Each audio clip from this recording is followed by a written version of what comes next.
අද මට විශේෂ දවසක්. මොකද අද මගේ හස්බන්ඩ්ගේ බර්ත්ඩේ එක නිසා මට ඕන වුණා එයාට ලෙටර් එකක් ලියලා දෙන්න. මම ලංකාවේ ඉද්දි නම් එයාට ගොඩාක් ලෙටර්ස් ලියපු නිසා මට මෙහෙ ආවට පස්සේ මගේ වැඩත් එක්ක එයාට ලෙටර් එකක් ලියලා දෙන්න වෙලාවක් හම්බුනේ නැහැ.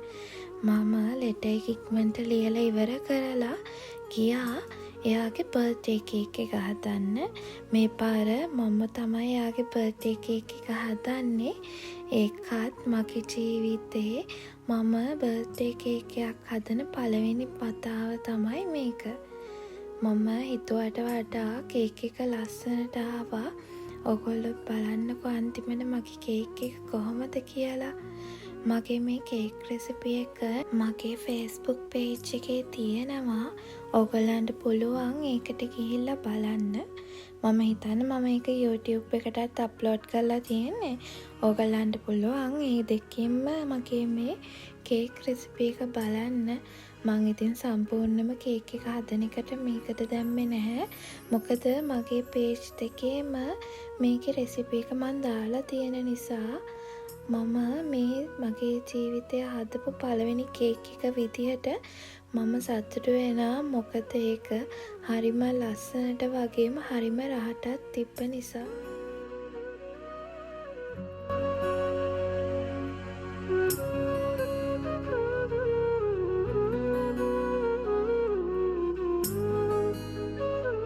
මම මේකට ස්ට්‍රෝබෙරි තමයි එකතු කරන්න හිටියේ. ඒ වුණාට මට ස්ට්‍රෝබෙරි හොයාගන්න බැරි වුණ නිසා මම හිතුවා මම මේකට චෙරි එකතු කරනවා කියලා. හිතුවට වඩා හරිම ලස්සනට ආවා මේක චෙරි වලින් ඩෙකරේට් කරාම. ඔයගොල්ලෝ බලලා මට කමෙන්ට් එකක් දාන්නකෝ මගේ කේක් එක කොහොමද කියලා.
කේක් එක හදාගෙන ඉවර කරලා මම ටක් ගාලා බුදු පහන තියන්න කිරිපත් එක හදාගන්න බත් එක ගහගත්තා.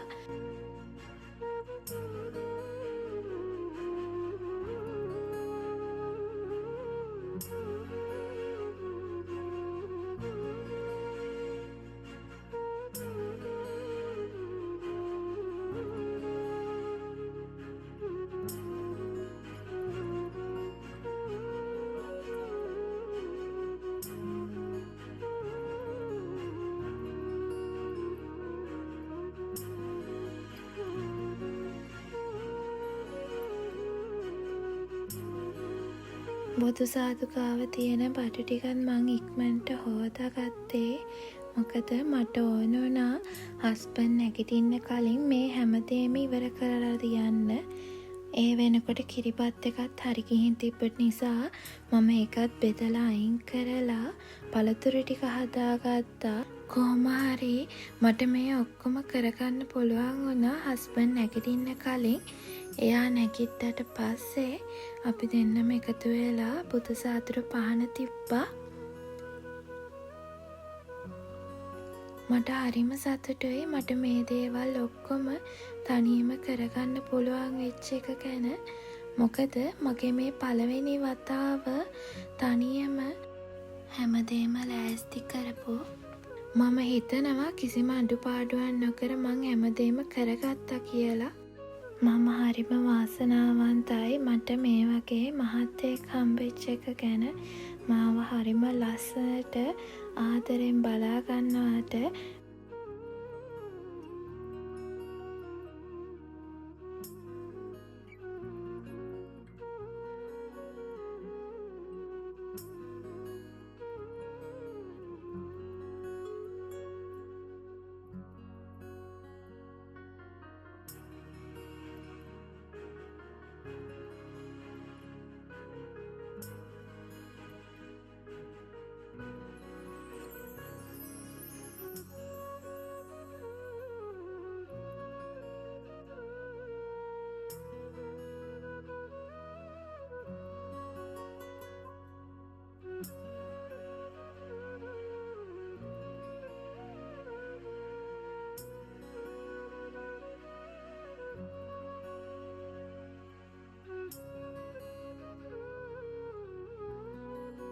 පහන තියලා ඉවර වෙලා මම හස්බන්ඩ්ට කිරිපත් එක කන්න සැමන් එකක් හැදුවා. ඒක නම් මම මේකට දැම්මේ නැහැ. ඊට පස්සේ රෑ වෙලා මම කේක් එකට කැන්ඩල්ස් ටික ගහගත්තා. මොකද මගේ හස්බන්ඩ්ගේ යාළුවා ආව නිසා. මම වැඩියෙන්නම් දේවල් ලෑස්ති කළේ නෑ. මොකද හස්බන්ඩ් කිව්වා ඔයා දැනටමත් ගොඩක් දේවල් කරලා තියෙන්නේ. ඔයාට මහන්සිත් එක්ක ඔයා ඇති කියලා. ඉතින් මාත් හිතුවා මට උදේ ඉඳන් වැඩ කරලා මහන්සි නිසා මේ ඇති කියලා. කේක් එක කපන්න කලින් මම එයාට තෑගි ටික දුන්නා. මොකද මම මේ තෑගි ගත්තේ එයත් එක්කම ගිහින් නිසා. එයත් එක්ක ගිහින් ගත්තට මම මේ ටික දුන්නේ එයාගේ උපන්දිනේ දවසේ. ඉතින් ඔයාට සුබම සුබ උපන්දිනයක්. ඒ වගේම මාව මේ විදියට ලස්සනට බලා ගන්නවට ආපහු සැරයක් ඔයාට ගොඩක් ස්තුතියි.